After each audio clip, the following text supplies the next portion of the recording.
May I please invite everyone to rise and welcome, ladies and gentlemen, the Honorable Minister of Trade, Industry and Competition, Mr. Ibrahim Patel. The Minister has got major generals and lieutenants. And I see on the left is my big boss, Ms. Doris Tepe, the Commissioner for Competition in South Africa. He is also flanked by Mr. James Hodge, who is the Chairperson's Inquiry. Thank you very much, colleagues. You may sit down. Thank you so much. Just before you walked in, Minister, Commissioner, and the Chairperson of the Inquiry, I was briefing colleagues that the early birds in the media fraternity, Minister, had a rare opportunity of going through the embargoed report. So the report is still embargoed. They have the non-confidential version of the report just to familiarize themselves with the contents of the report, which obviously can sometimes be quite complex, and it is a lengthy report. But one thing I think I want to assure you, Minister, that we are very excited that today we are handing over this report with our heads held high, because it is a report that I believe is going to be owned not only by the Commission, but also by the industry role players, because it has been quite a journey conversation between the Commission, the panel, and the affected parties. But we're happy that we're finally here. Ladies and gentlemen, my name is Siyabulela Makunga. I am the spokesperson for the Commission. The Commissioner has sanctioned this event, obviously in terms of Section 43 of the Competition Act, that today she officially hands over the report of the inquiry, which obviously she has received from the chairperson of the panel, Mr. James Hodge. And without further ado, ladies and gentlemen, allow me to welcome you officially to this proudly South African moment. It is proudly South African, James, because coming out of a proudly South African weekend, here we are to release a report that is going to change the experience of digital platforms from a business to business level, but as well is going to impact on the South African consumers. What a way of winding down a Mandela Month, which has been very eventful. I do believe that, colleagues, that after interacting with this report, you will definitely see that the Commission continues to make a difference in people's lives. We are aware that with the advent of the COVID-19, digital platforms became very much part of our lives. We're largely reliant on digital platforms in how we order food, how we bought some of the products and services that are in the market, but we do not have an extensive understanding of this market. Hence, the Commission, colleagues, having observed that there may be features that may impede, distort, or lessen competition, the Commission has, in May 2021, launched this inquiry to establish what were those features and how those features can be addressed. So today's event, ladies and gentlemen, is about changing the status quo, but not changing it for the sake of changing it, but creating a change that is going to be a lasting change for digital platforms in South Africa. Without further ado, ladies and gentlemen, allow me to acknowledge the presence of the Honorable Minister of Trade, Industry and Competition, Mr. Ibrahim Patel. Minister, we always appreciate and we feel blessed to have you whenever we call on you. with your hectic program, it's not always possible that you become part of us. But thank you very much, Minister, for honoring this event. Ladies and gentlemen, allow me also to introduce to you the chairperson of the inquiry panel, sitting right to my left, Mr. James Hodge, who's also an acting deputy commissioner who was leading a process of the inquiry. To my far left is the commissioner of the Competition Commission of South Africa, Ms. Doris Tsepe. Thank you very much, Commissioner, that we are finally here. And without further ado, ladies and gentlemen, to take us through the journey of this inquiry and what it means to the Commission and what it means to South Africans is the Competition Commissioner, Ms. Doris Tsepe. Commissioner, please, I don't know if you want to speak from there or you want to speak from, but maybe for the purposes of broadcast, speaking from the podium would work better. Commissioner, please join us to the fore to not only welcome your guests, members of the media. I see here, Commissioner, that there is a Deputy Commissioner. Members of the executive are here. Officials from the Commission as well as the DTIC are also here. Commissioner, over to you.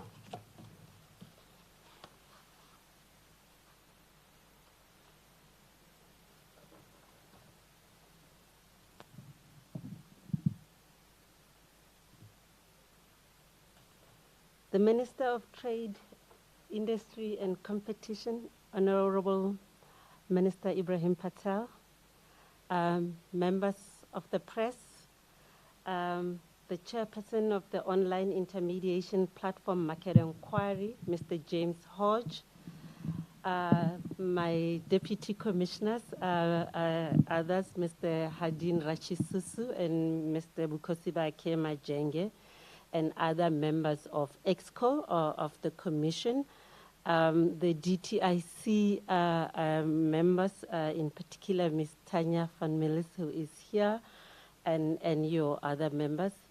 And most importantly, the online intermediation platform Market Inquiry team.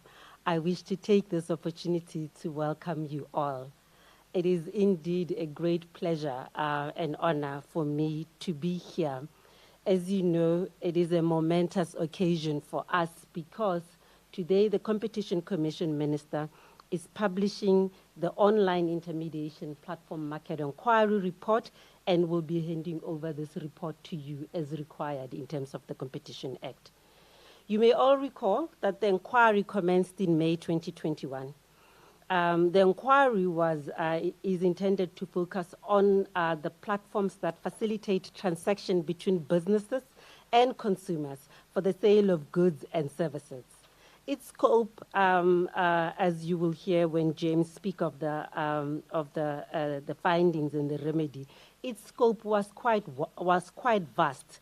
It included e-commerce marketplaces, online classifieds, both in the auto and property section, price comparator services, software application in the form of Google and Apple, and other intermediated services such as accommodation, travel, and food delivery. It also included search, in particular, search engines, given their role in directing traffic to these platforms. In terms of scope, it wasn't just only for South African platforms or firms, but we also looked at large global platforms that operate in the South African market.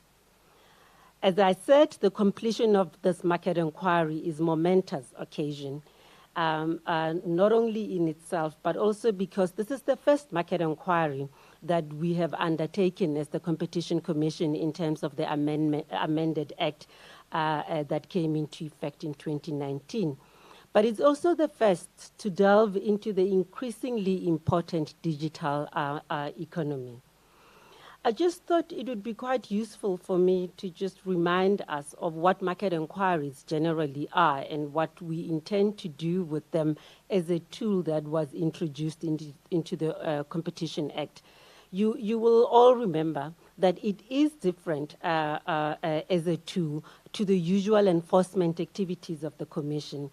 And it typically look at what is the general state of competition in a market and seeks to identify if there are any features in that market which may impede, restrict, or distort competition. Those features may include, in addition to individual firm conduct, firstly, how the market is structured, the business models in the market, supplier behavior, and outcomes that may adversely affect competition. In other words, what we're looking at is a broader set of features which may influence competitive outcomes, even if that is not the intended outcome of the firms themselves within the market. In this way, market inquiries seek to improve competition to the benefit of consumers and the businesses served by those markets. In addition, what the market inquiries do, at least what the Act requires us to do, and was important, as you will see in this market inquiry, is to have regard to the impact of the adverse effect of competition of small and medium enterprise businesses on the market and firms that are owned or controlled by historically disadvantaged persons. It should also consider features which affect the ability of national industries to compete in international markets. As I've said, both of these have been of particular relevance to the current online intermediation platform market inquiry. The Commission has been undertaking market inquiries, as all of you would know, for the past 15 years. But the amendments that came into effect in 2019 brought about some important changes to the market inquiry provisions. Of significance is the ability of the Commission to make decisions rather than recommendations to address any findings on features which adversely affect competition. The amendments, in fact, impose an obligation on the Commission to look for comprehensive solution as a way to respond to any adverse findings that they may find, and ensuring that actions taken to remedy the adverse effects are also reasonable and practicable. Given these new provisions, it was necessary to ensure that there is some appeal process in the Act available to those who have been affected. And as a result, the Act has allowed for parties who may want to appeal the decision of the Commission in the market inquiry to the tribunal where they disagree with such findings and remedial actions. Just coming to the actual online intermediation platforms market inquiry, I think there were a number of reasons why this was selected as the first market inquiry. I think the first one is that it was a reflection of the growing importance of digital economy in the South African market and globally generally. The selection of intermediation platforms specifically reflects their importance in the real economy, impacting on the growth of business activities and jobs in the South African market. As you know, intermediation platforms facilitate transactions between consumers looking for convenience in buying goods and services online. But it also, for the businesses themselves, it's important because they seek to use this platform as a mechanism to reach those consumers. As I've stated above, the inquiry covered e-commerce, food delivery, classifieds, online classifieds, travel bookings, and software apps. The second reason why this election was good and important was that we have seen both globally and domestically that there is a concern that digital platforms are inexplicably concentrated already or prone to tipping in that direction, and that competition law has largely failed to adequately maintain competition in these digital markets. Whilst this is true for global markets, domestically digital markets are less mature, and so early intervention was seen as a means to try and sustain competition in these markets as they matured. The third reason was that there was an additional concern of potential exclusion from digital markets, and this was at two levels. The one was whether national digital platforms will be able to compete and thrive against very large global platforms that are already in areas where they have first mover advantage at our national level. And the second was that that we likely to see exclusion of those who have traditionally been excluded in the market in South Africa, in the economic market in South Africa. And we didn't want for the digital market to suffer a similar fate. And lastly, we thought it was an important reason to have a market inquiry into the digital market, because digital markets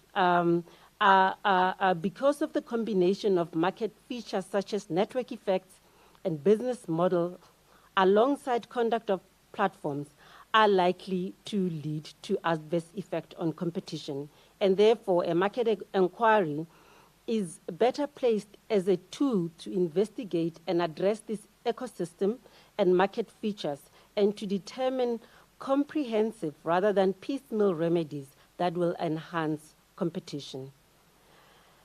As a result, and fairly unique in digital market enforcement, the inquiry scope included not just features that may restrict competition between platforms, but also features that may have an adverse effect on competition between the businesses using those platforms, in particular SMEs and firms owned and controlled by historically disadvantaged persons. Because of the nature of this work, it was key that the process we follow was a fair process. And I just wanted to briefly talk about the process that the inquiry was involved with. It was, in fact, an extremely thorough process, and it ranged, and this was necessary also because it was a broad range of markets that we were dealing with, as I've mentioned.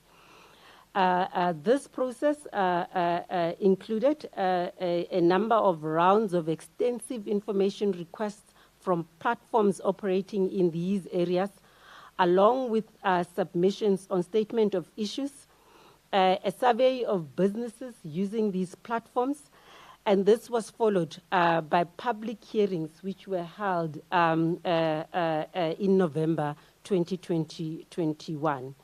Those hearings incorporated testimony and questioning of platforms, including leading platforms in these various areas, but also included testimony from business users on those platforms. It was roughly in a period of 4 weeks in November.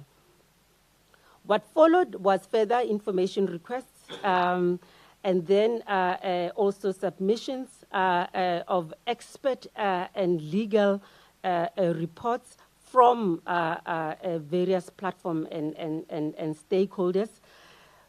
This was then followed by closed confidential hearings over a period of 2 weeks in February of 2022.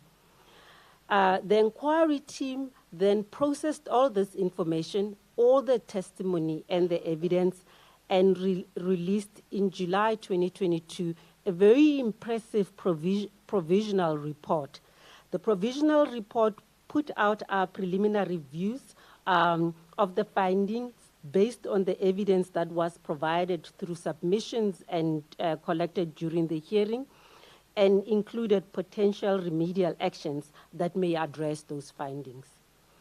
Subsequent to the release of the provisional report, as stakeholders were then given an opportunity to make submissions. And this is a requirement of the Act, as you know, so that the stakeholders would have an opportunity to make submissions to the inquiry team on any issues, be it on the findings or the remedial actions that James will talk about later.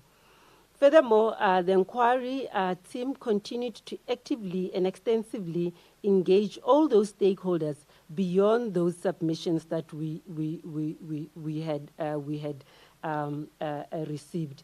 And the whole point of these engagement was to seek any additional evidence that the parties were talking about, but to also engage with the stakeholders on the actual findings and the remedial action that were there, to ensure that the remedial actions, that the final findings that we get are robust, and that the remedial actions that we finally put across in our final report are both reasonable and practicable as required by the Act.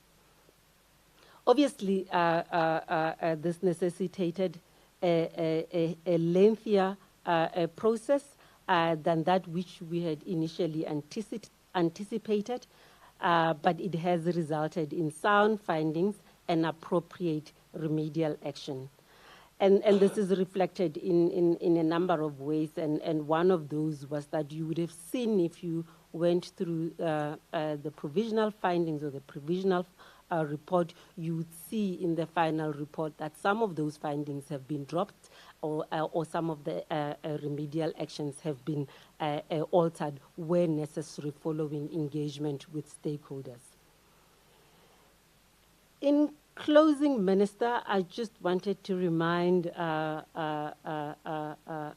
everyone that you will recall that I speak not only as the commissioner, but you will recall that I had been appointed by the former commissioner as a panel member on this inquiry prior to my appointment to join the Competition Commission.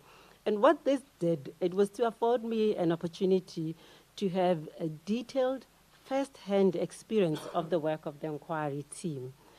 But it also allowed me to observe the work of the inquiry team and the Commission as a whole, including the interaction of the team with stakeholders. I always joke with the inquiry team that through my experience and these interactions, it made it easy, Minister.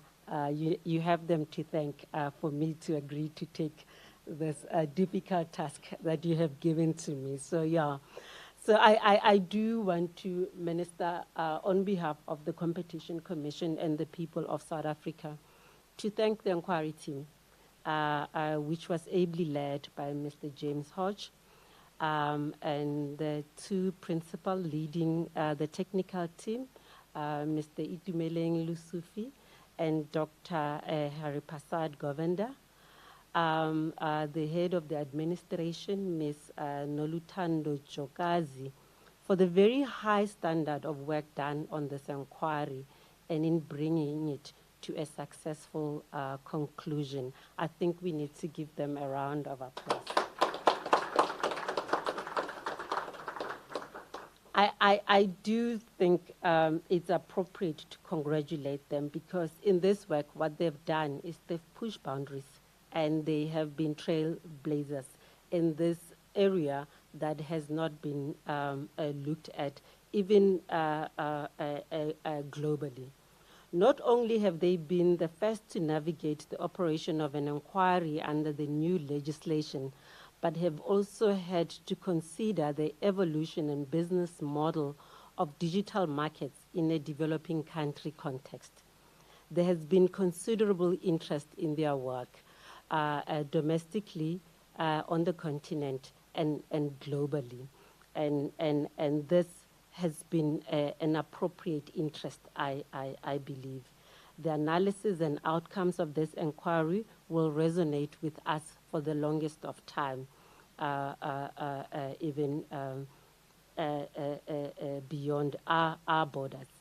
I also would like to thank the Commission team, including the Deputy Commissioners, who, when called upon to look at this work, gave it their time. It took a long time for the Commission and its team to go through these reports, to look at the findings and the remedial action to ensure, as I say, we have robust findings and remedies that respond appropriately to those. So to you, Hadin, and to Bake, and the entire Commission meeting team, I would like to say thank you.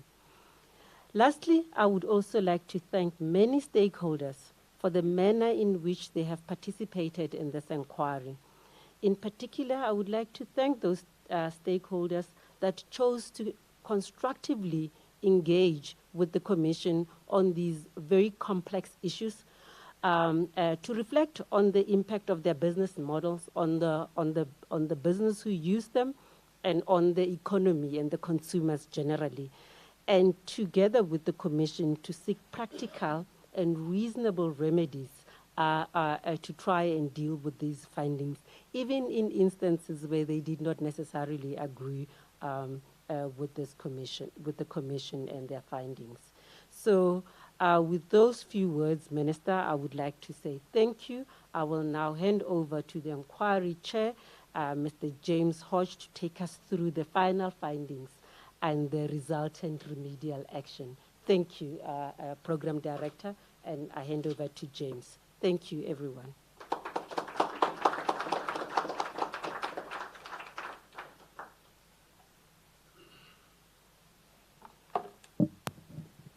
Thank you, Commissioner, and welcome, Minister and members of the press, and of course the inquiry team and the Deputy Commissioners and other EXCO members.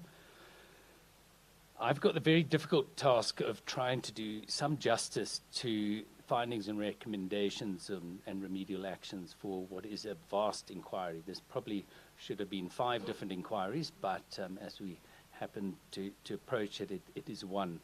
We have 5 major platform categories, and we also deal with search as a further category as well. So I'll try and highlight some of the aspects, but I would encourage the press to also look into the detailed report, and I'm sure we can flesh out some of those individual categories in more detail, either in the coming days or through questions and answer.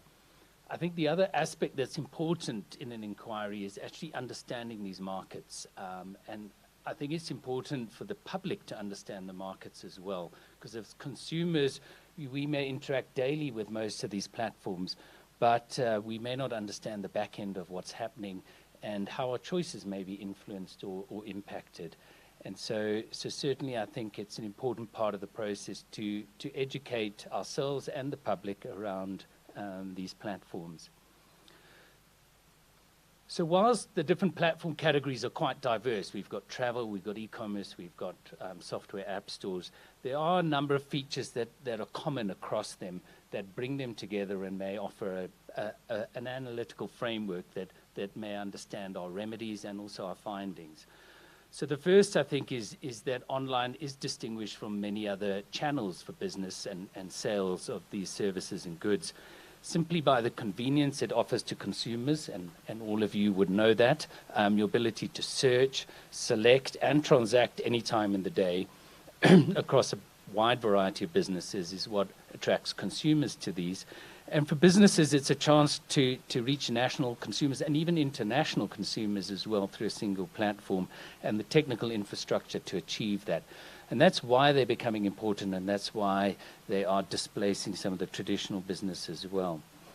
I think from a platform competition perspective, and we've looked at, as the Commissioner said, a platform competition and user competition perspective, your first-to-scale platforms generally can deliver the bulk of your consumers, and this makes them invaluable to businesses, essentially.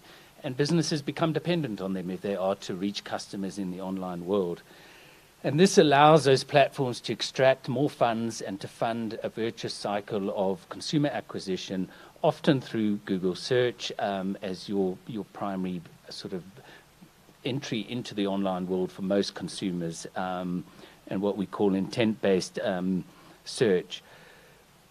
For this reason, we have included Google search in the inquiry. But the other features that we see are often impediments to either getting businesses to list on other platforms, and we'll see a range of that. So it's either restrictions or other impediments to businesses listing, or new platforms trying to compete for those businesses through lower fees or lower prices to compete for consumers, and that's the world of sort of price parity. So the remedies that you will start to see as we unpack it is trying to open up marketing opportunities for small and also South African platforms to eliminate these price parity clauses and to remove any barriers to listing on platforms by businesses. What we've sometimes done where there is sort of intractable dominance, to also look at how can the business users promote their own online channels as a potential alternative and reduce their dependency. In terms of business user competition, the fact that you've got one or two platforms in most categories that are critical for businesses to reach the online consumer, it does mean that these platforms can influence competition between users through how they price and whether they price differentiate between them, through how they offer promotional opportunities to buy the best ranking on the search page. And we know that's important. We've probably all known from our search experience that being on the first page and being at the top is important, but that actually applies to every platform category. And the evidence we've gathered demonstrates that consumers believe that what they are presented with first is the most appropriate to their search request, and therefore they click on it more often. So that is one aspect of influence of competition. In a few cases, such as in Google and Takealot in e-commerce, the platform actually competes with those that use the platform as well. So you can have conflicts of interest that emerge that need to be addressed. So again, here the remedies you will see look at preventing or limiting self-preferencing behavior where those conflicts exist, addressing price differentiation that often works against smaller businesses, and then support for the visibility and discoverability of SMEs. I think, as the Commissioner highlighted, we do have a lot of thanks for many of the platforms that have constructively engaged and come up with and seriously engaged about what can actually make a difference, but also be practical, reasonable, and not interfere too much with the ability as a business to respond to what is a dynamic market and one that's still maturing. So let me quickly delve, if I can, into each of these categories. Google, as I said, has an influence on platform competition because it is where most online journeys start. And Google does give prominence to paid results, and it also allows for the duplication of paid results and your free, or what they call organic results. And this means that the largest platforms with the biggest marketing budgets can dominate the Google search page for more and more consumers, and also the organic results through the expenditure on search engine optimization. So this business model has the unintended side effect of disadvantaging small, but also South African platforms who have to compete with global platforms that come with rich venture capital funding to put in that marketing budget. So to address this, the remedial actions have focused on improving paid and organic results for the visibility of smaller and South African platforms. So here the remedial actions include that Google must introduce a South African flag identifier on their search page to help South Africans identify local platforms, and also search filter at the top of their search page in order to filter for South African businesses as well. And that'll help consumers who want to support South African businesses to find them easily and elevate them in the search results. They must also introduce a new platform sites unit or carousel that will allow the smaller South African platforms to be displayed at the top of the free results. And lastly, on page results, Google must provide 180 million in advertising credits for small platforms to use in the consumer acquisition and to get that virtuous cycle of customer acquisition and scale.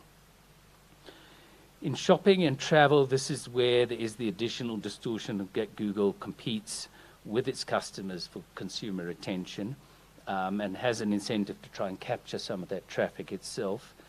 So to address this, the remedial actions has focused on changes for Google search to cease its self-preferencing of its own products. And in the interests of regulatory compliance for Google and oversight by the Commission, Google is required to implement the measures it's taking in Europe under the Digital Markets Act to address self-preferencing in South Africa too. That is for Google. Next, on travel and accommodation, I mean, this is an area I'm sure we've all been booking airlines and hotels for a long period of time, and there are a number of domestic platforms that emerged first over 20 years ago to help South African consumers' domestic and regional travel bookings. But what we have seen is that this space has come to be dominated by Booking.com, which is one of the largest international travel agencies, online travel agencies, and now currently accounts for a majority share of bookings in South Africa. The kind of features that have impeded competition from the smaller South African platforms that still offer that service include the extensive marketing budget on Google, and obviously the Google remedies aim to address that to level the playing field for South African platforms. But it's also the use by Booking.com of price parity clauses. So these include the so-called wide parity, which means that hotels and other establishments which list on Booking.com cannot price any worse on Booking than they do on any other online platform. And this, of course, restricts the ability of other online platforms to compete on price and outcompete Booking as a service offering that might attract consumers. Certainly wide price parity as it is now generally accepted in the competition realm as a hardcore restraint of trade. And Booking has removed this in the European Commission, but persists with applying it in South Africa and most of the rest of the world. They also impose so-called narrow parity, which stops hotels from putting lower prices on their own online channel. And this, in a sense, increases the dependency of the hotels on Booking, but also gives consumers very little reason to go to the direct channel when they can get it at least no worse on Booking and potentially better with loyalty discounts. So again, Booking.com is required to remove both these price parity clauses and inform South African establishments they're open to price as they wish online on their own channels or on others. In e-commerce, there is a clear market leader in terms of Takealot, and other players attempt to occupy niches within the South African market. And it is certainly dominant in terms of online sales more broadly, and an important channel, I think, for marketplace sellers in particular that operate on Takealot to reach consumers who now number in the thousands. So on platform competition, Takealot does also impose the so-called narrow price parity, which prevents those marketplace sellers from pricing lower on their own direct channel. It doesn't impose a wide parity. And much like Booking.com, we require that Takealot, in fact, removes that price parity clause and informs its marketplace sellers of that. While Takealot does operate a beneficial marketplace for many sellers, thousands of sellers, it also trades extensively itself through Takealot Retail. And this does create the kind of conflict of interest in much the same way as Google and probably globally what has been highlighted in the context of Amazon. The inquiry did have extensive evidence from marketplace sellers and investigated much of the claims, and And as a result, we've looked to find a range of measures to be taken by Takealot in order to address this perceived and real conflict of interest. So the first is that Takealot is required to segregate its retail division from its marketplace operations and to appoint executives for both roles. And it's then furthermore to prevent its retail division and services from accessing seller data, marketplace seller data that provides them an advantage in competing against those that use the platform and who have invested substantially in the innovation and discovery of products that would benefit consumers. There is also the practice of so-called product gating, where Takealot may unilaterally ensure that certain products can only be sold by it on the platform without the supplier's consent and not by marketplace sellers, and that too must cease. In order to also ensure that this the adverse behavior by potentially sometimes just retail buyers that are incentivized through their own commissions rather than necessarily an organizational policy, we also require them to extend the employee code of conduct and also their speak up policy for marketplace sellers to include conduct that harms marketplace sellers and unfairly restricts them from competing. Another area is dispute resolution, where we find that in some instances where the sellers are bearing the cost, that there may not be a rush to resolve these. So the remedy requires that within 60 days, any complaints that are not resolved must be resolved in favor of the marketplace seller, and that would cover things like returns and stock loss. And finally, this is a more technical term, but often you're presented with a buy box which has the fastest delivered product. Now we require Takealot to offer not only the fastest but also the cheapest, as sometimes the cheapest is not in their warehouse but in a seller's warehouse. I mean, there have been a lot of rumors about the entry of Amazon, and it hasn't entered so far, but were it to do so, we do recommend that it also is expected to comply with similar conditions of service, and we will be responsive to that were they to enter. In terms of your software application stores, I'm sure it's not news that the Apple App Store and Google Play Store collectively account for the vast majority of app downloads or revenues in South Africa.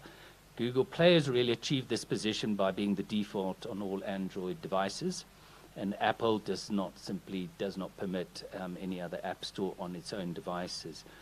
So in this respect, they are unconstrained in the commission fees that they have charged and do charge to paid app developers on their platforms. This is aided by, again, much like the sort of price parity, is aided by so-called anti-steering provisions and rules which prevent apps from directing consumers to their own website where they may be able to purchase content at a cheaper price.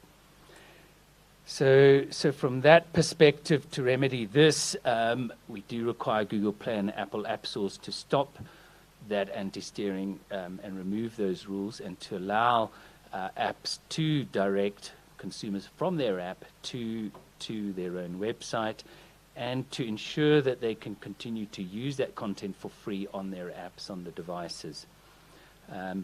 Again, this finding is can be implemented through any measures taken to comply with similar provisions in the Digital Market Act in Europe. Those will be considered as compliance with these remedial actions if implemented in South Africa. The other area, and we heard from numerous small app developers in South Africa, and we were struck by the lack of a more robust and vibrant app ecosystem in South Africa for paid apps, at least.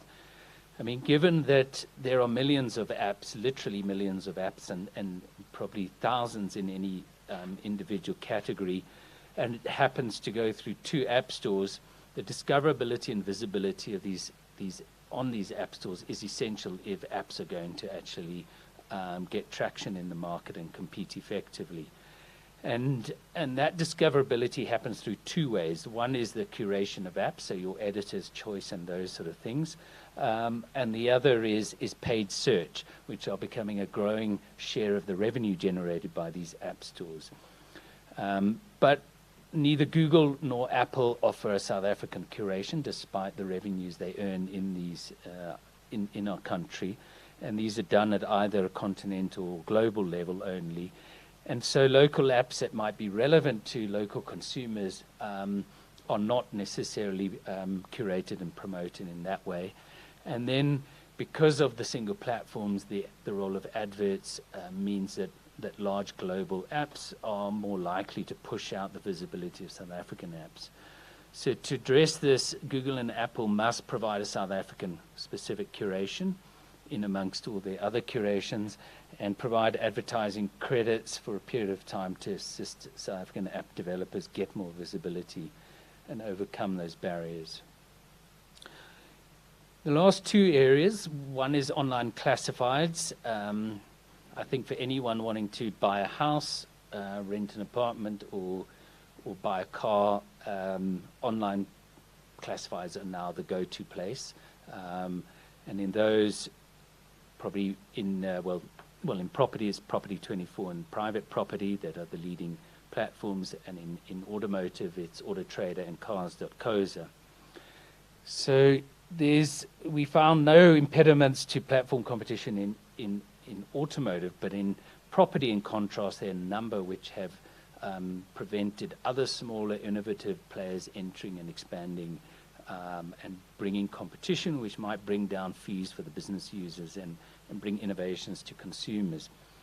So the first important one amongst these is a lack of interoperability. So the two largest platforms, as well as one of the syndication software providers, PropData, provide about 70% of listings through their contracts with estate agents, and those estate agents cannot interoperate and feed their listings out to other platforms that compete.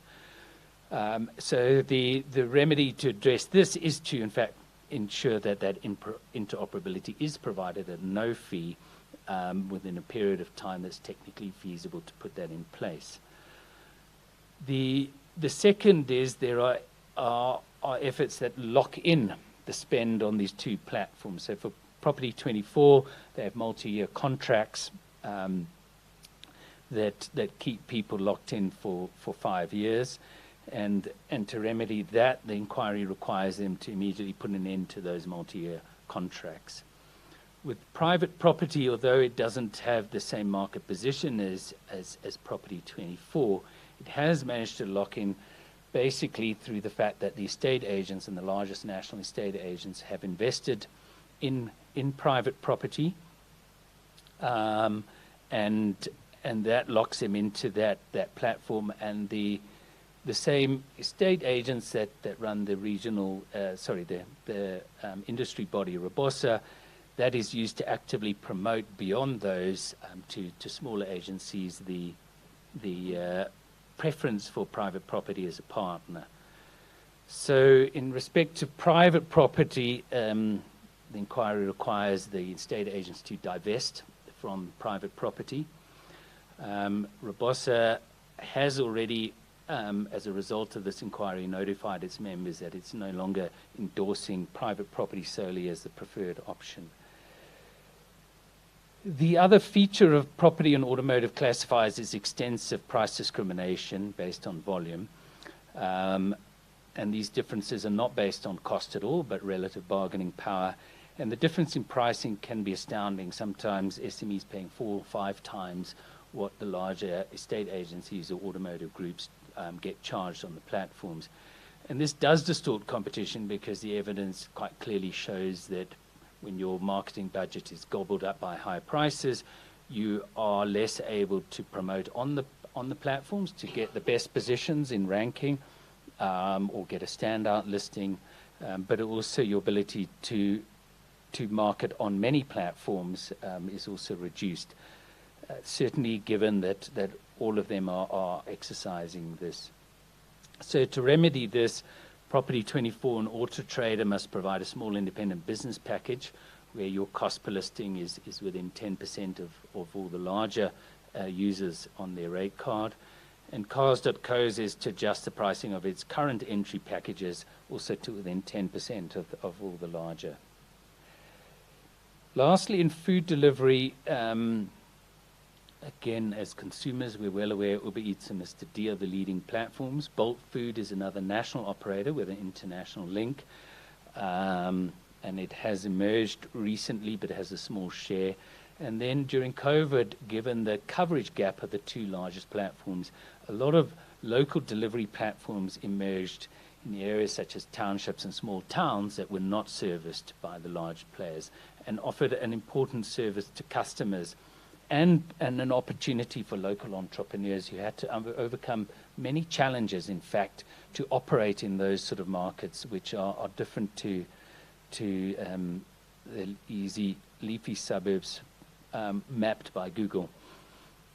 What we have seen is both Bolt and the local platforms have been successful in getting independent restaurants on board, but they have extreme difficulty in getting franchisees and restaurant chains to support them, even in cases where there is no other service.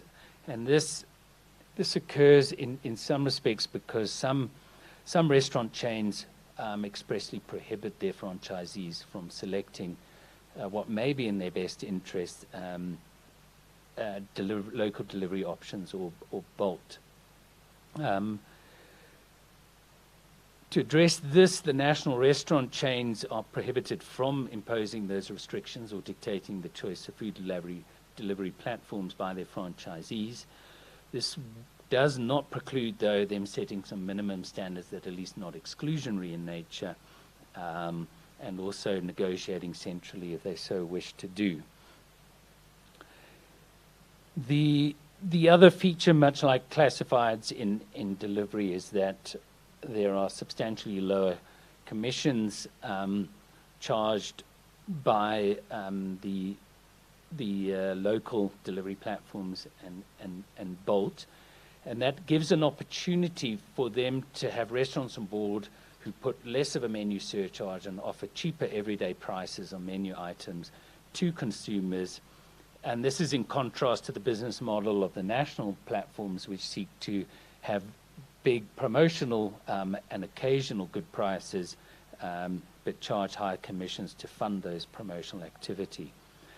So what often restricts this from having an effect is that that consumers are not necessarily aware of that. So the remedy that the inquiry requires from Mr. D and Uber Eats is to notify consumers through a pop-up message that comes up periodically that they do charge the restaurants a commission and that menu prices do differ. This will allow and at least educate consumers to look for across platforms to see what may be better pricing overall, both on a daily basis and, of course, in times of promotions as well. We have seen a history of price parity as well, which again means that even if I charge a much lower commission fee, that may prevent restaurants from actually pricing lower on my platform and enabling these smaller platforms to compete. Uber Eats did give in this practice a number of years ago, but we still require them to inform the restaurants that this practice has ended. We have seen globally that often remedies where there isn't a requirement to inform the business users. In fact, the business users continue in the belief that that still applies. So that is required, and Bolt Food, who currently include this practice, must remove that too. There is also significantly differentiated terms of service charged to independent restaurants compared to restaurant chains. And again, this is not based on cost, this is purely bargaining power. And it harms independent restaurants because most restaurants, in fact, just add a surcharge on their menu in line with the commission that they are charged. So if they are charged a higher commission, they are going to be charging a higher relative price compared to their national restaurant chains that compete with them. So to address this, we have engaged the platforms. Uber Eats has already started to experiment with a standardized tiered commission fee structure, and we require them to continue to implement that moving forward. And that provides restaurants with the option of different commission fees associated with different service levels. And our assessment is this does provide a significant benefit to those independent restaurants compared to what was happening previously. Mr. D Food is required to put in place a promotional rebate for the independent restaurants.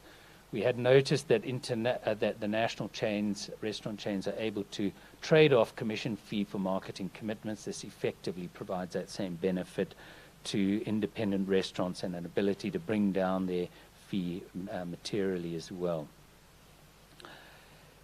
There are a few cross-cutting areas that I also wish to highlight. I mean, the first is transparent advertising.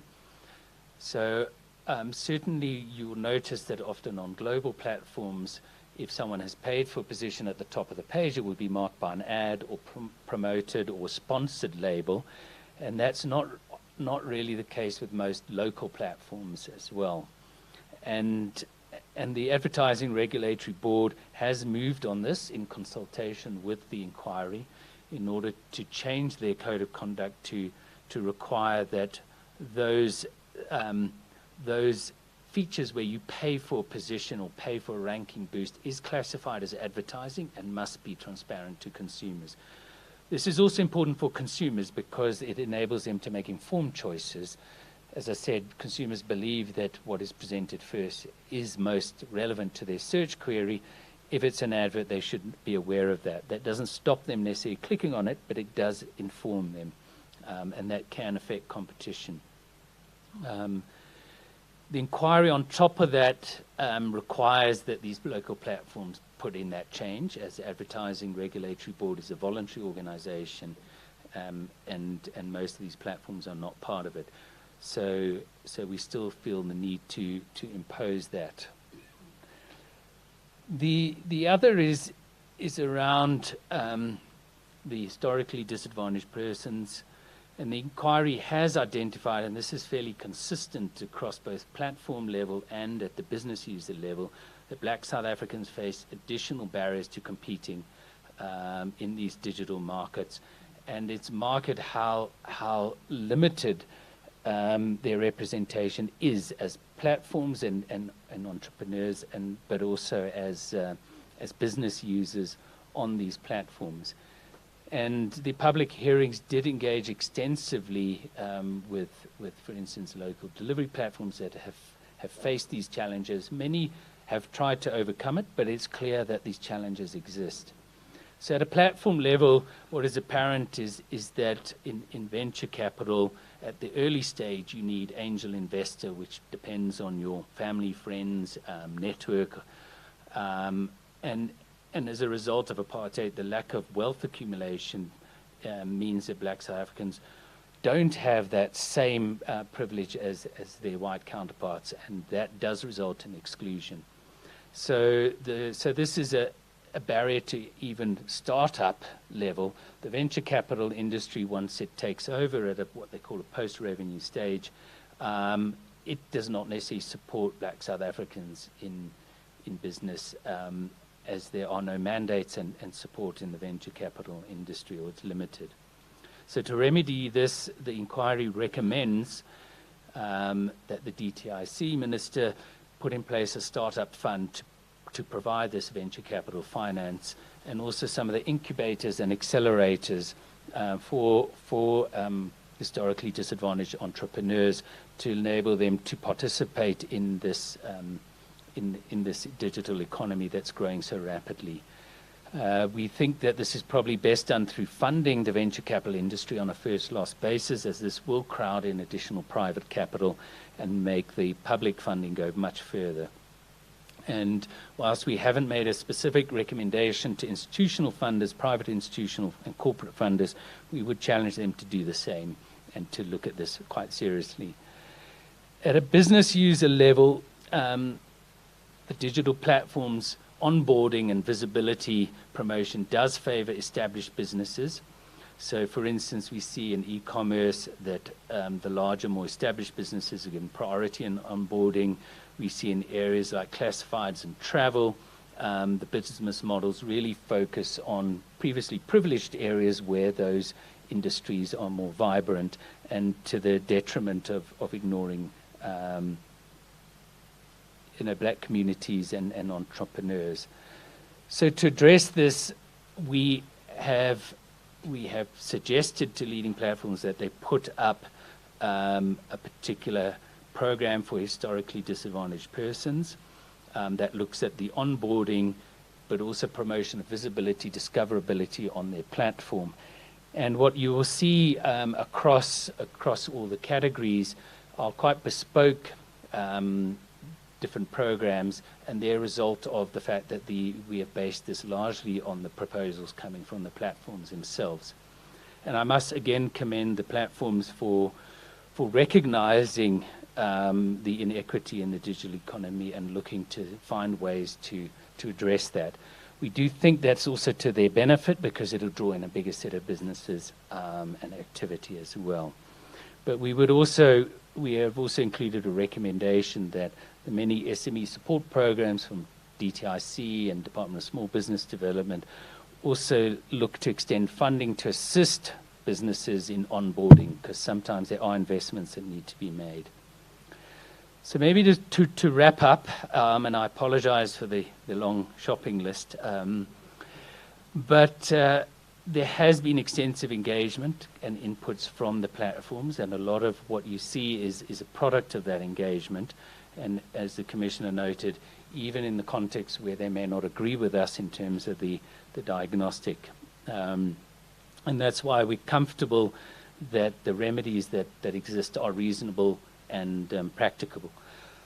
But in addition, these remedies are only imposed for a duration of time, so anywhere from 3 to 5 years, and some are just once-off changes that need to be made. But also included in these remedial action orders is a variation clause. So in case market circumstances change or there's unintended consequences, platforms can vary these remedies, and we can find something alternative that works. So there are options included in the remedial actions that provide that flexibility in dynamic markets. And we have tried, as I said, to not interfere with the general business model and functioning, just to focus on those areas where there is an adverse effect on competition.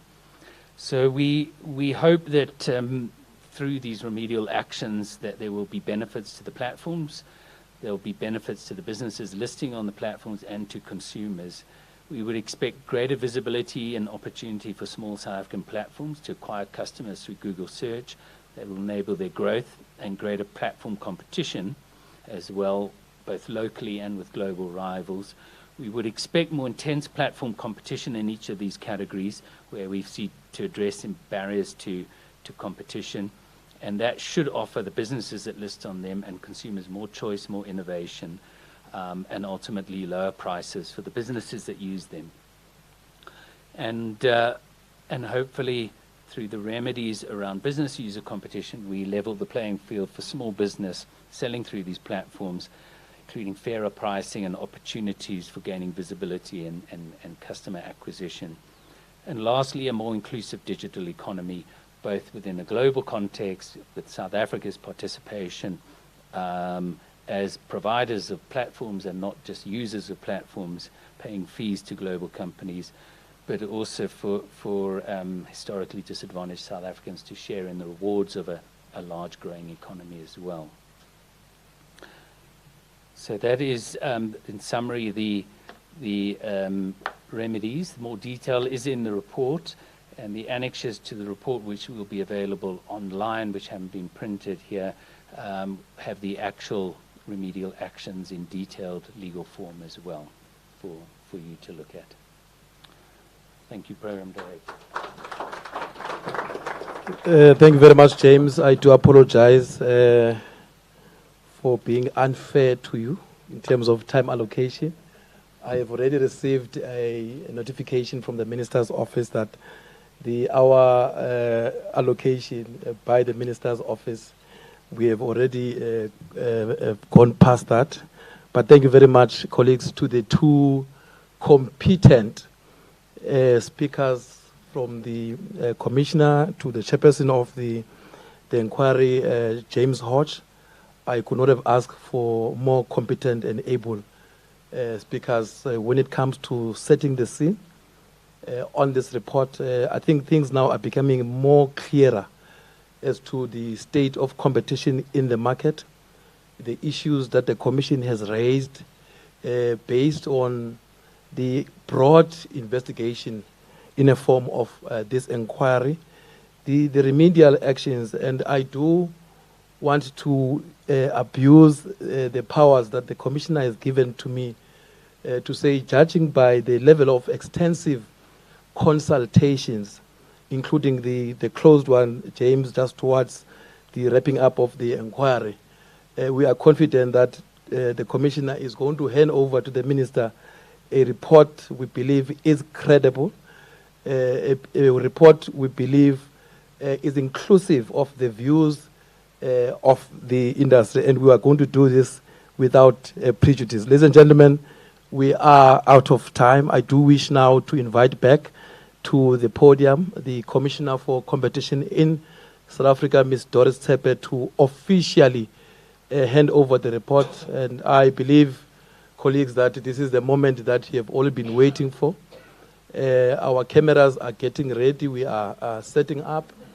Because if you miss this occasion, I cannot guarantee you any other opportunity in terms of capturing such a historic moment. Commissioner has already indicated that this is the first ever report that the Commission is going to be handing over post the amendments of the Act that the President made or signed into law in 2019. Prejudice or without prejudice as it is, the recommendations are binding. Commissioner also said there's a room for appeal, but we do think that with the extensive, please come through, Commissioner, to officially hand over the report to the Minister. You might want to say a few words, and immediately after the handing over, Commissioner, we're going to invite the Minister to respond to this important piece of work. Thank you very much.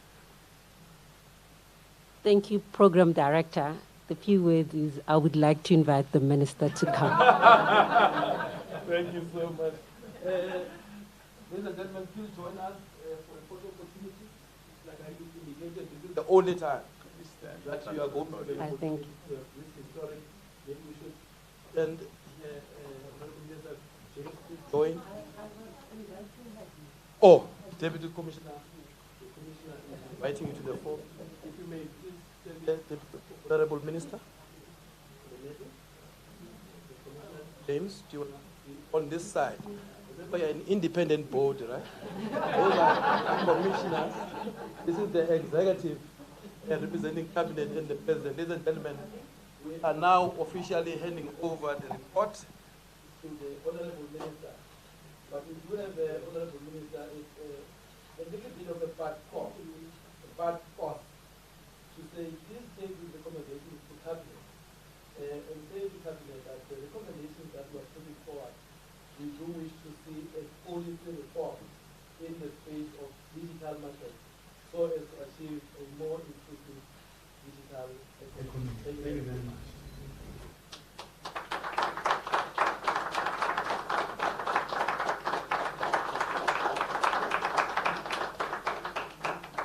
We now, at this stage, Mr. Gentleman, invite the Honorable Minister to respond. Thank you very much. Thank you, Commissioner, for joining us.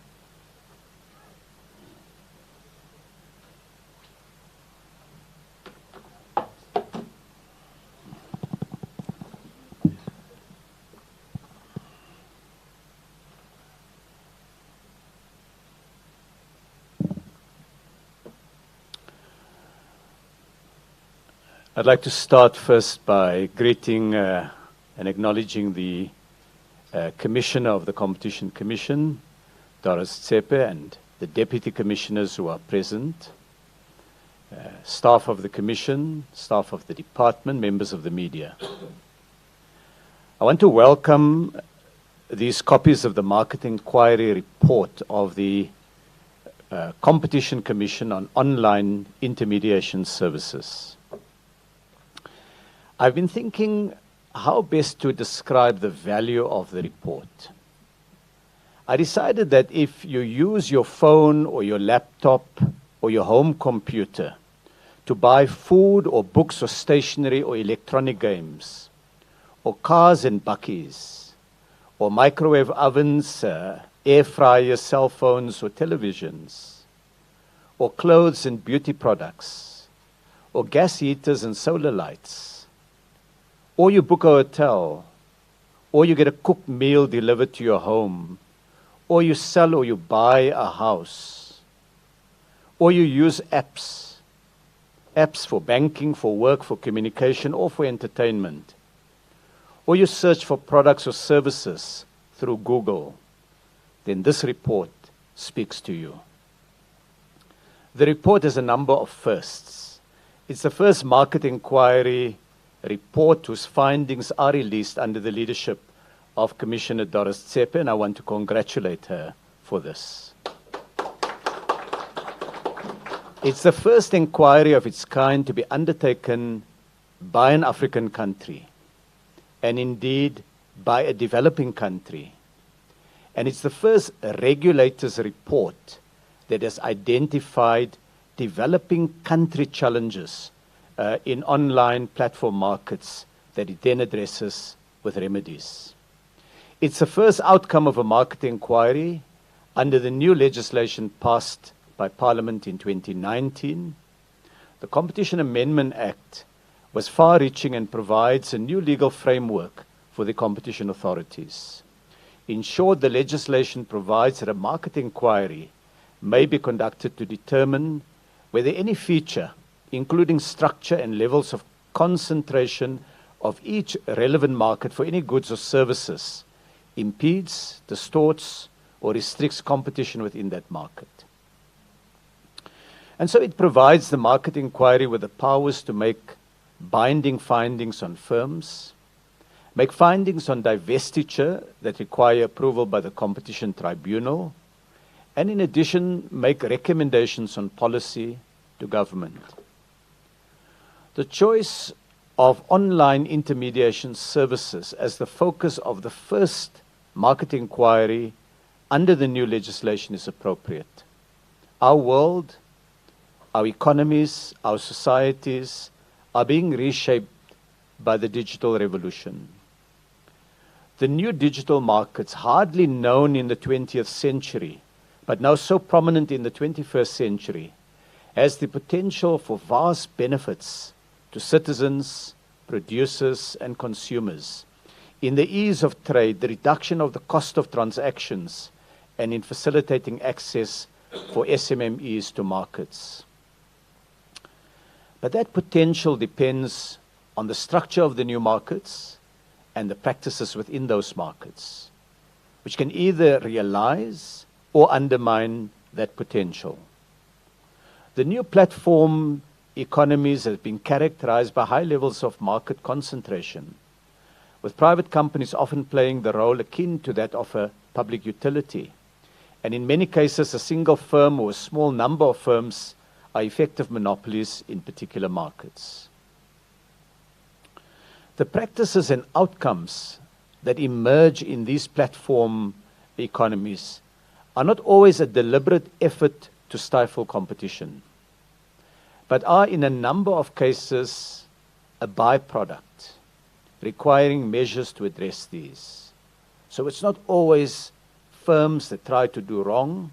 It is in many cases firms who pursue the market signals, the technological qualities of what they're dealing with, but whose actions in combination have outcomes that societies have legitimate concerns about. And that is why a market inquiry is the appropriate way to deal with these challenges, rather than a reliance in the first instance on abuse of dominance provisions in our laws, which carry a very different set of remedial measures and the clear implication that a firm has broken the law.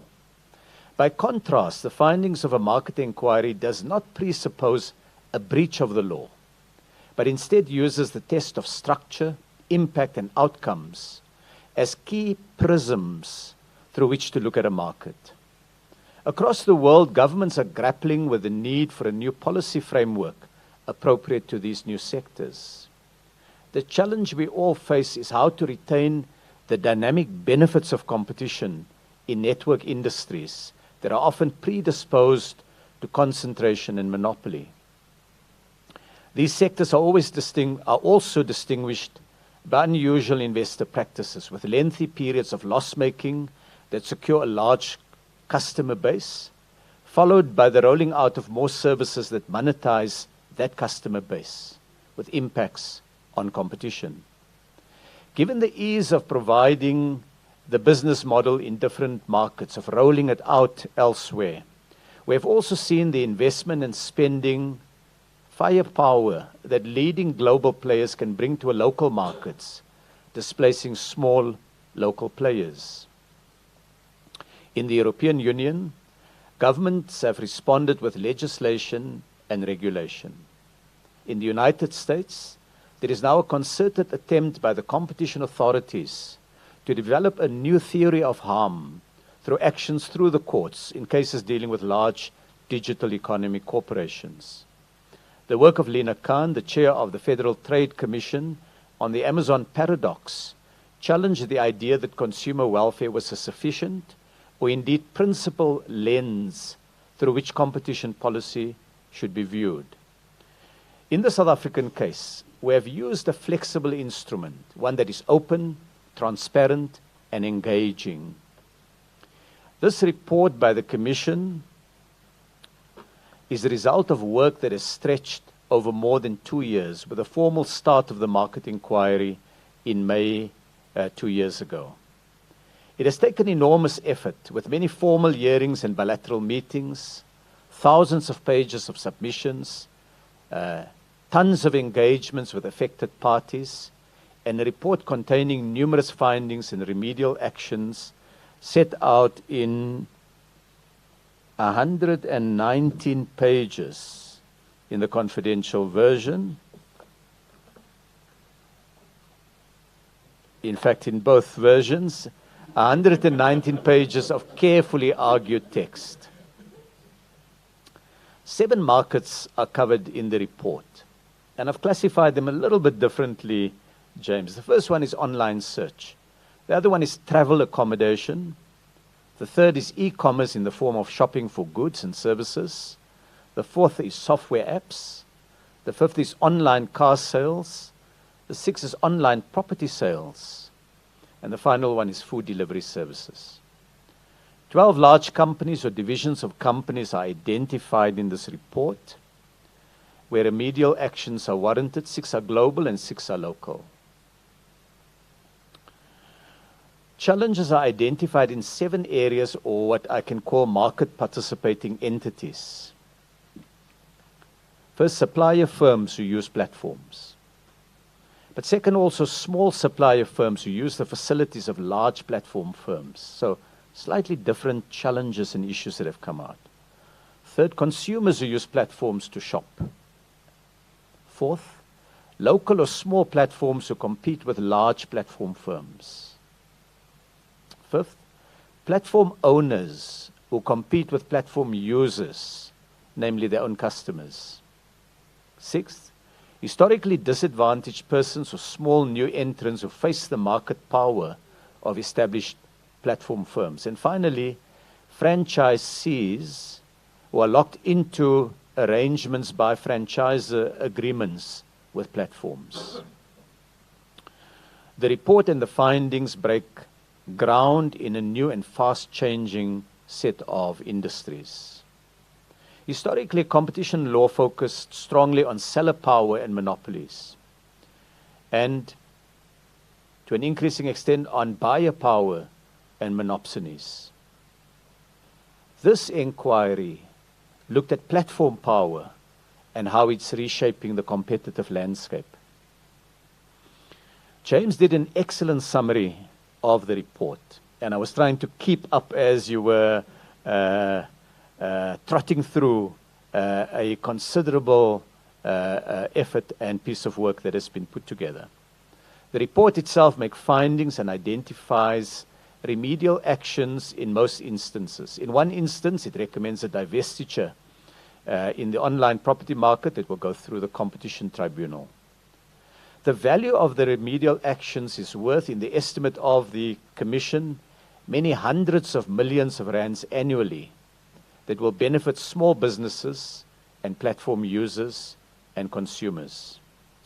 In respect of government, it makes 3 sets of observations.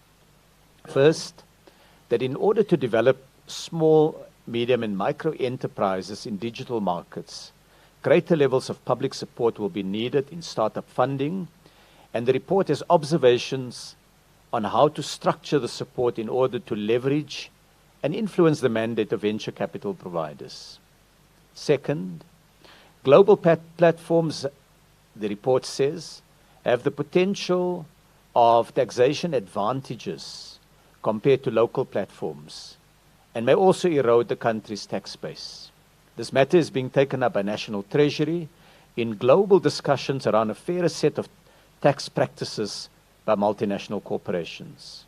Third, that instead of a piecemeal set of regulations issued under the Competition Act, it recommends that government considers a comprehensive approach. The report is the result of considerable work by a highly dedicated team. It is, as I said, a quality piece of work. It took a number of people working together to produce the report with its findings and its remedial actions. I want to start by thanking James Hodge, the chairperson of the inquiry.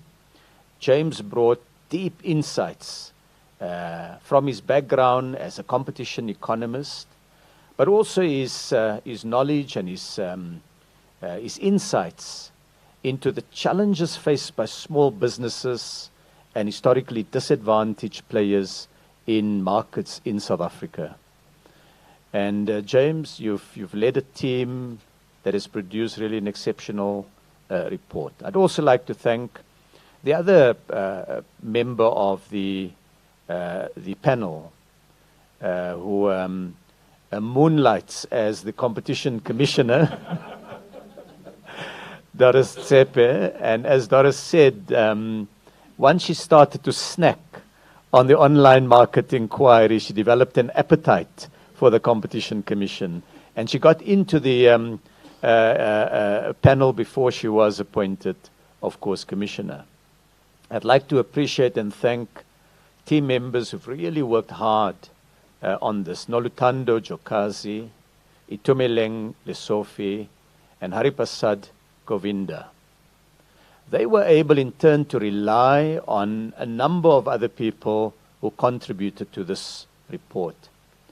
Tsegofatso Radinku, Rahma, Leona, Donovan Linley, Raksha Darji, Siposetu Tetani, Stabiso Mkwanazi, Apiwe Nanto, Patushetso Manetse, Sivuyise Mtiki, Lumkisa Jordan, Melissa Naidu, Nhlaka Nipo Mbense, Bekita Keke, Nomsa Mukwenya, Zintle Kele. Now, I've wanted to acknowledge each of them, not only because of the obvious point that they've contributed, but also they are part of a team that makes us enormously proud of the quality of work that can come from the public sector. And that needs to be recognized. And we want to encourage more people in the public sector to strive for this level of excellence. I'd also like to thank Deputy Commissioners Hardin Ratshisusu, who played an important role also in the final stages of the Commission considering this report, and Baki Majenge for the always insightful advice that he was able to provide on matters of law. I also want to thank Tembinkosi Bonakele, who was the commissioner when the market inquiry was launched and who had to think through which sectors out of many, many that he knows cabinet and government would like to consider. And in many discussions, we narrowed it down, and eventually this was one. And the wisdom of that decision, I think, is clear when you see the kind of results that have come out of this. The report constitutes a thoughtful and comprehensive review of the new sectors, a report that makes us, as I said, proud, an example of strong state capability that can help to promote transparency, access, and fairness in platform economics. The work benefited from high levels of cooperation by a number of the platform firms as well as their customers, which I know would have improved the quality of the final report and should make implementation easier and simpler. I would like to express my appreciation to those companies who shared information, who engaged on remedies, and helped the inquiry in its work, and these included both large global players and local players. We will study the report very carefully and identify ways to implement the recommendations affecting government and support the full implementation of all the findings affecting the industries. Congratulations to the team, and I'm sure you will be relieved the report has now been finalized, the baby has been born. Thank you very much.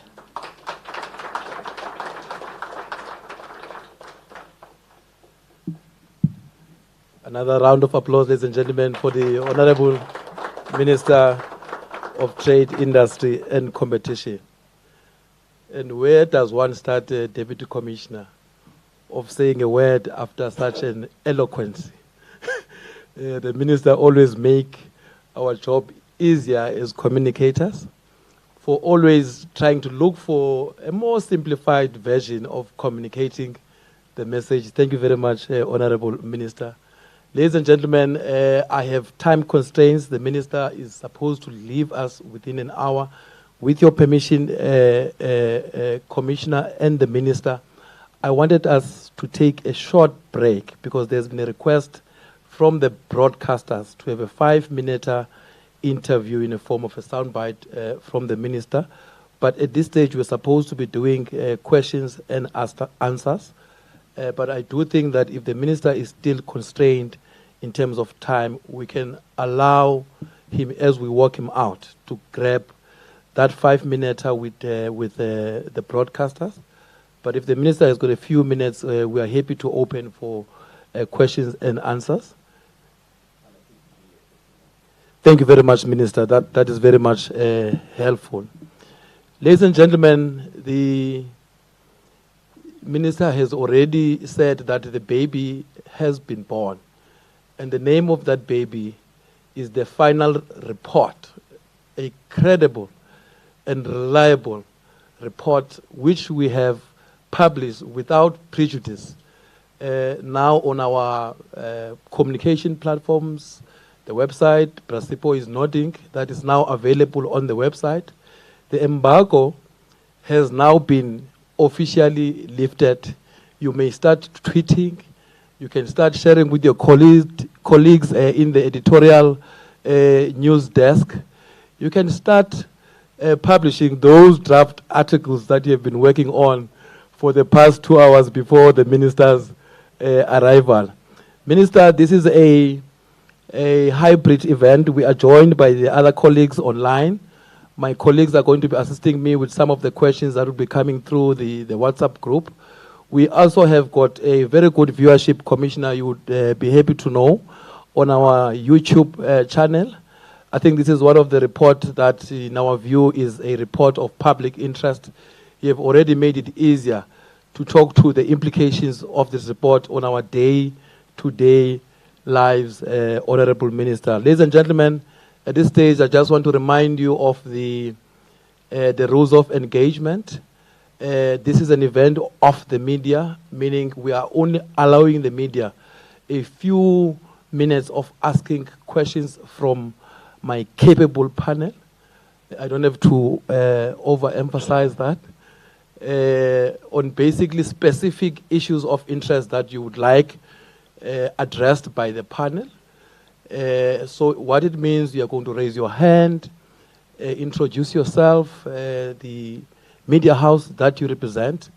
I do wish to limit questions to 2 per person for the first round, hoping that we would not have a situation where, whilst you are addressing the few questions, my time constraints would then catch up with us. Can I please have an indication by show of hands who would like to start? You are number 1, number 2, Togozo number 3, you are number 4. Going, twice, and gone. You start. Right, thank you very much. My name is Udi from Betweenity. My question is to Dr. James Hodge. You refer to the conditions being imposed for a period of 3 to 5 years. What do you anticipate to change in those 3 to 5 years that will render that period sufficient for purposes of any changes that are sustainable in order to prevent just a delayed tipping of some of the markets? Thanks. Second question, thank you. All right. Very good afternoon. My name is Katlego Lerodi from the SABC. I'd like to just go into the timelines in terms of the recommendations that were just put in the report here. And also maybe just get a sense of the penalties that would be imposed here if maybe some of these identified role players in the report don't adhere to some of these remedial actions or the recommendations by the report. What would be the penalties that would be imposed here by the Competition Commission or even the Competition Tribunal? Thank you. Third question. And Togozo Kumalo from Newsroom Africa. First question would be on the appeals process. When, can the industry players look to that kicking off? And as well as when we're looking at sectors such as Booking.com, to Dr. Hodge, it's a subscription model for both the accommodation businesses on the platform. How do we then kind of, track and manage that if it is based on subscription? Thank you. Last question. Yeah, can you please pass the mic? Good morning. My name is Nick Wilson. I'm a journalist at News 24 Business. This question is actually directed to the Minister, Mr. Patel, if you wouldn't mind perhaps giving us an update on the Shein investigation from the DTRC, because I know Amazon was mentioned in this report saying, there are rumors that they're going to enter the South African market. What applies to Takealot.com should apply to them too, if that is the case. And Shein there have been numerous reports about Shein possibly becoming a marketplace itself. And as we know, that quite a lot of the retailers and unions in South Africa are very upset about the manner in which Shein has entered the South African market. And it's actually prompted the DTRC to, in March, confirm that they were investigating business practices of Shein in South Africa. Perhaps an update on that, and also whether this would apply to Shein as well, like it does to Amazon. Thank you so much. Yeah, I do wish us, Nick, to have an agreement. Can I leave that to the discretion of the Minister to answer the question? Is that okay with you? We can always take it outside of the... Okay. I'll leave it to the discretion of the Minister. James, I think the first 3 questions were directed at you. You are more than welcome to invite support either from the moonlighting panel member or members of the technical committee. I have already indicated that the Minister will take liberty whether or not to directly answer the question that has been asked by Nick. Thank you. Thanks, Sia. So, your question is around the sort of what may change. I think the purpose of putting these remedies in place is certainly that we do see enhanced platform competition and that there will be changes in these market features. And also many of the remedies, although they're imposed for a period of time, I think will often result in more permanent features changes, because to backtrack away from that may be something that business users at least will find challenging. But this is, as the Minister said, I think for us to try and look at a more comprehensive regulatory and legislative structure that can ensure that as we move forward that we continue to be able to implement. We still obviously have the abuse of dominance provisions as well that can be invoked at a later stage. But as with many sort of behavioral remedies, to impose a permanent remedy is also not justified. And so we are looking to more, again, strike that balance, that we can see a transition to a more competitive platform market. Hopefully that takes hold and creates the changes. But some of the changes for business users are likely to be more permanent in the sense of actual practice. Katlego, in terms of timelines and penalties, we have engaged with most of the parties about what is practical. You know, some of the changes require technical changes to systems, implementation of software. Others require designing programs for instance, small businesses, and putting those programs and software in place. So we have taken our cue from the different stakeholders as to what is reasonable and practical. Some are fairly immediate. To remove a price parity clause from your contract can be done very quickly. And certainly we have short timelines for those, but others that require considerable re-engineering, we are looking at longer periods. So some are 12 months to implement. And that's where the detail in the annexures, and maybe the Minister didn't note that we have a load of annexures that take us to, I think, over 600 pages ultimately, and which are available online but not in the printed copy. Those certainly will provide detail for the business users. We've also included a requirement that businesses must inform the business users of the aspects to the audit so that they are there informed, and that helps with also the monitoring. So to also your question around monitoring and assessment, businesses will be imposed. We also would hope that business users that have participated in this or taken interest in this go and look at those orders and see what are the remedies that may affect them and what they can expect and in what sort of timeline. But monitoring provisions are critically important in any remedial action, and that includes not just informing businesses or others of what you need to implement, but also to report to the Commission periodically around what has been implemented. And typically we look at a shorter period where the first remedies, the timelines for the first remedies should be implemented, and then annual reporting after that.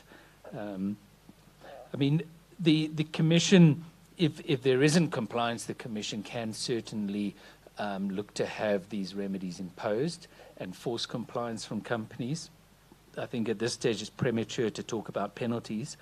And on appeal and the timelines on appeal, the Minister did recently promulgate regulations which set out the processes for appeal on market inquiries. And if I recall, it's 20 business days if you want to lodge an appeal. And then the process is set out in those regulations amongst for the tribunal. The one thing I must correct is I'm not a doctor. So please don't put that in your articles. I am just a simple mister. Do you want to go first? No, James down.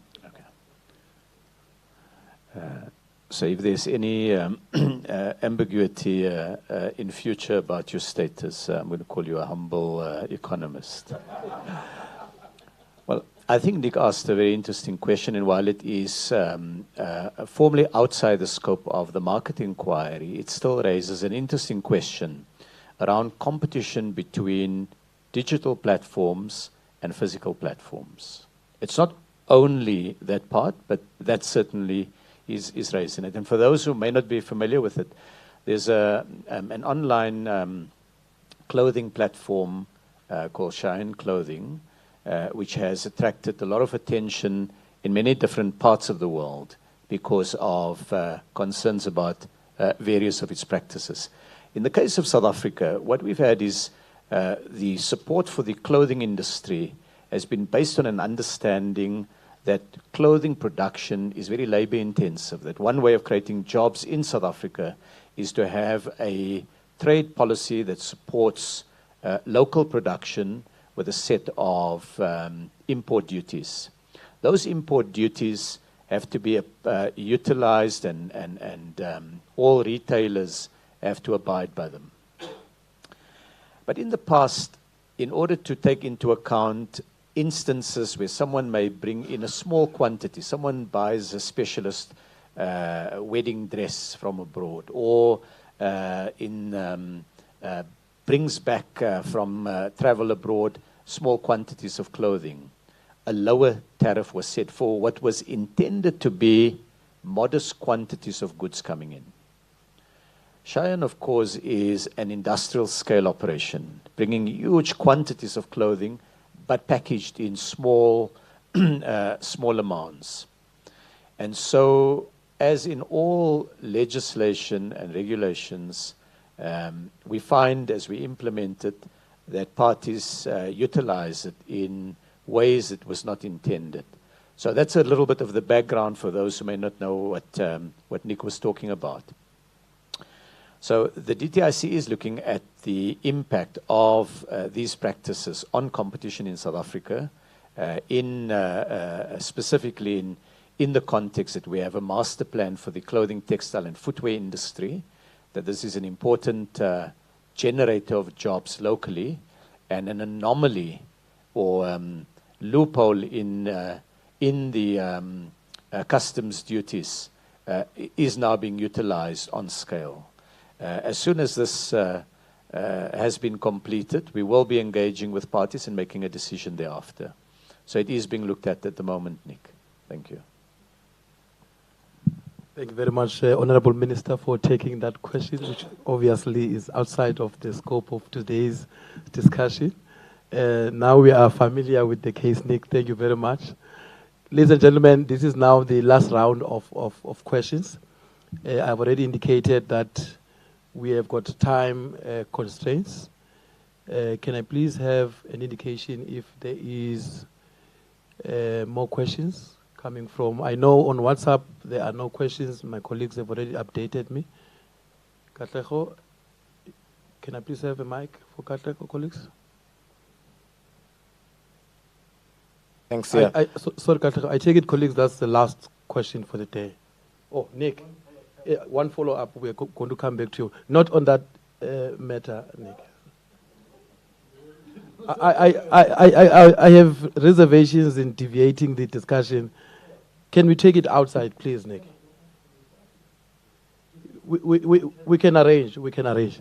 Please proceed, Kata. All right. Yeah, mine is also to the minister. I'm not sure if he'll be able to take it here, but it's on one of the recommendations around the support in venture capital, where then the department will need to ensure that there's support given to smaller businesses, and also a talk around fairer tax practices and just a comprehensive approach in terms of support going into this digital space. Is this something that maybe the department has really been inundated with from those that are players in this space for support, where then we will use this report here to say that indeed then there's a need to look into this digital economy and those players in this space, and really looking at the tech space as well.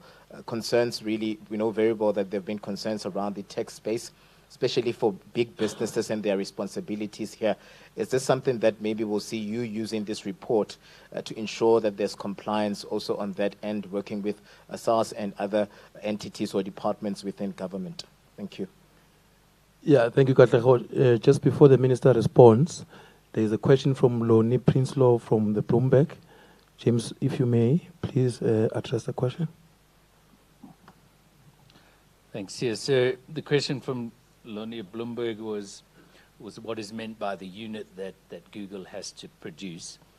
So I'm sure we're all familiar with Google, and you will see If you search for a hotel, you will see often a carousel at the top, or when you're searching for shopping, you'll see a carousel at the top. You also have, and that is a form of a unit that is produced by them, and sometimes you'll see where it invokes a map. If you're looking for a local business, you again have a unit. So what this involves is, for instance, taking that shopping example, that unit would populate with South African platforms relevant to that, and the same with travel. These are similar to the kind of remedies being explored in the European Commission, but in South Africa there will be the additional factor of at least ensuring that local platforms get that support and it's not just populated with global platforms.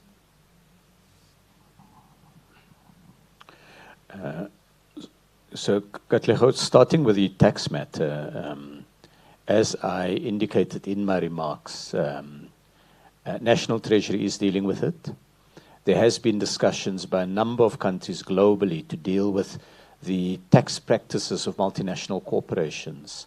And there's an emerging consensus by particularly OECD countries, but also much broader than the OECD, for a reform in this area.